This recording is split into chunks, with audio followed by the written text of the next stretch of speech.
Teman-teman, kita lanjutkan hukum termodinamika yang ketiga ini. Nah, hukum termodinamika ini kita masih membahas tentang kespontanan reaksi kimia ya. Jadi kalau waktu kemarin tuh di video sebelumnya hukum kespontanan reaksi itu bisa dinyatakan dengan delta H, delta S ya untuk menyatakan kespontanan suatu reaksi. Nah, di sini kita memvalidasi keterangan delta H dengan delta S itu dengan delta G. Nah, apa itu delta G? Nanti kita bahas di sini ya. Jadi delta G ini akan sebagai verifikasi apakah reaksi ini tuh spontan atau tidak spontan. Gitu ya. Oke, kita mulai. Nah, bunyi hukum termodinamika yang ketiga itu adalah entropi dari suatu kristal sempurna pada 0 mutlak. Oke, gak usah dipikirin ya, langsung aja kita ke rumusnya. Nah, ini sebenarnya penurunan dari rumus delta S semesta. Oke, ini maaf ada yang salah ya. Ini harusnya tambah. Nah, delta S semesta itu kan rumusnya tadi di video sebelumnya itu adalah rumusnya delta S semesta sama dengan delta S sistem ditambah delta S lingkungan. Ya gak? Iya. Nah, delta S lingkungannya kita ubah menjadi delta H. Berarti kalau kita ubah menjadi delta H, jadinya adalah kan delta S lingkungan itu sama dengan minus delta H sistem dibagi dengan T. Ya, kalau kita pakai sistem berarti dia tandanya minus. Ya, kalau delta S lingkungan. Karena dia berlawanan. Oke, berarti jadinya itu persamaannya delta S semesta sama dengan delta S sistem dikurangi delta H sistem dibagi dengan T. Nah terus kita supaya kita hilangkan si per T-nya ini dengan kita kalikan T semuanya ya. Berarti jadinya T kali delta S semesta sama dengan T kali delta S sistem dikurangi delta H sistem. Oke. Nah, terus di delta H ini kita hilangin minusnya, jadinya semuanya kita kalikan min 1. Jadinya min T delta S sistem sama dengan delta H sistem dikurangi T kali delta S sistem.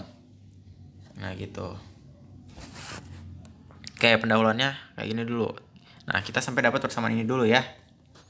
Oke. Sementara kita simpan dulu persamaan yang ininya. Kita lanjut dulu ke energi bebas Gibbs. Nah, energi bebas Gibbs itu yang dilambangkan dengan delta G adalah energi yang tersedia untuk melakukan kerja. Jadi adalah energi yang terkandung pada sistem untuk melakukan kerja. Sehingga kalau dilakukan kerja pada suatu sistem, dia itu akan terjadi reaksinya akan menjadi spontan. Paham nggak? Nah, jadi kan kalau reaksi tidak spontan itu harus membutuhkan effort dari luar ya, atau dilakukan kerja dari luar. Nah, kalau dia mempunyai energi bebas Gibbs yang besar, dia bisa melakukan kerja sendiri tanpa dipengaruhi kerja dari luar, gitu. Nah, rumusnya ini adalah delta G sama dengan minus T dikali delta S semesta. Nah, oke, kita turunkan dari persamaan yang tadi, yang ini, yang delta T sistem. Delta T kali delta S sistem semesta sama dengan delta H sistem dikurangi T kali delta S sistem. Ya, kita tulis ulang di sini. Nah, tadi tuh kan delta G itu rumusnya adalah min T kali delta S semesta. Sehingga dari persamaan yang ini tadi yang kita dapat tadi didapatkan persamaan yang baru, yaitu persamaannya adalah delta G sama dengan delta H sistem dikurangi T kali delta S sistem. Si delta T kali delta S semestanya ini kita ganti dengan G ya. Oke, jadi udah dapat tuh dua rumus untuk delta G. Nah, kita lanjut ke kesempurnaan reaksinya. Pada kondisi P dan T tetap, reaksi spontan itu terjadi jika delta G-nya negatif. Nah, kalau delta S kan dia spontan, delta S-nya positif. Kalau delta G negatif. Nah, kalau dalam keadaan setimbang, kalau reaksinya setimbang, delta G-nya bernilai 0. Kalau reaksinya tidak spontan, delta G-nya positif. Gitu ya. Nah, terus ini ada tabel penentuan kesempurnaan suatu reaksi. Nah, kalian bisa lihat di sini, kalau delta H positif, delta S positif, dan delta G negatif, dia reaksinya spontan. Kalau delta H positif, delta S negatif, delta G positif, reaksinya tidak spontan.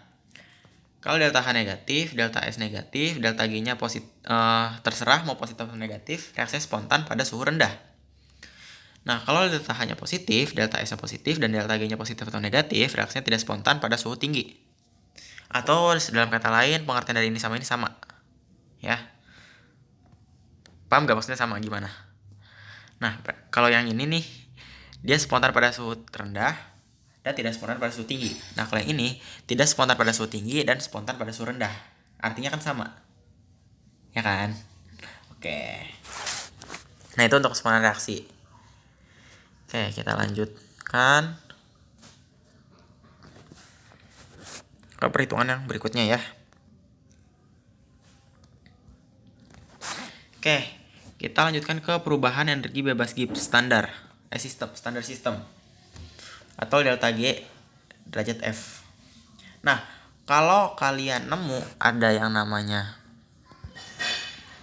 delta G standar, delta S standar, terus delta S standar, delta H standar, dan misalkan, nah ini tuh adalah keadaan nilai pada saat dia standar, kondisinya tuh standar, atau secara teorinya. Kalau secara tidak teori atau secara keadaan yang ada di laboratorium itu dihilangkan derajatnya ini, ya. Ini dihilangkan. Ini dia bukan keadaan secara standar, bukan secara teori, tapi secara keadaan di laboratorium. Ya. Oke, paham ya bedanya ya? Nah, kalau kita mau menghitung delta G standar, itu rumusnya sama. Mau delta G, mau delta H, mau delta S itu sama. Oke, kita bahas dulu delta GF itu apa, delta G standar F itu apa. Jadi delta G standar F itu adalah perubahan energi bebas Gibbs yang menyertai pembentukan 1 mol unsur-unsur penyusunnya dalam kondisi standar. Pokoknya kalau ada derajat-derajat itu pasti standar artinya. Nah, rumusnya tuh sama aja, cuma tinggal menyesuaikan.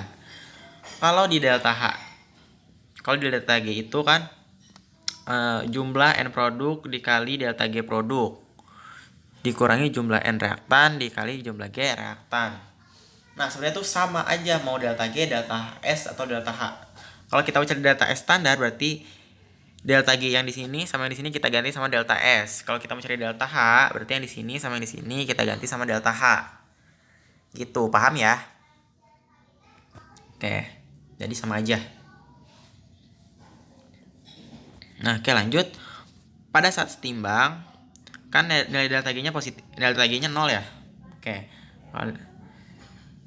Sehingga tuh ada persamaan kayak gini, sehingga kalau dia keadaannya setimbang, delta G-nya itu kita gantikan dengan 0. Ya, oke. Oke, sebelumnya si R-nya ini kita pakai yang 8,314 Joule per mol Kelvin. Itu kalau kita turunkan pada saat setimbang berarti kita tulis lagi rumusnya. Nah, karena setimbang itu delta G-nya sama dengan 0, berarti ini kita ganti sama 0. 0 sama dengan delta G standar ditambah nRT ln K. Nah, K ini adalah tetapan reaksinya ya. Nanti diketahui di soal. Nah, sehingga kalau kita mau mencari delta G standarnya itu bisa juga pakai rumus ini. Jadi ini RT ln K-nya itu pindah ruas, jadinya delta G standar sama dengan minus RT ln K. Gitu. Jadi kalau kita mencari perubahan energi bebas Gibbs standar itu bisa pakai dua cara ya. Bisa pakai cara yang ini. Bisa pakai cara yang ini, rumus yang ini. Pakai rumus yang ini atau pakai rumus yang ini. Pada saat setimbang kalau yang ini ya. Kalau yang ini pada saat setimbang. Kalau yang ini pada saat tidak setimbang ya, atau pada saat spontan or tidak spontan. Oke. Sampai sini ada yang mau ditanyakan? Oke, kalau ada yang mau ditanyakan bisa tulis di kolom komentar seperti biasa ya. Oke, dicukupkan videonya. Sekian dan terima kasih.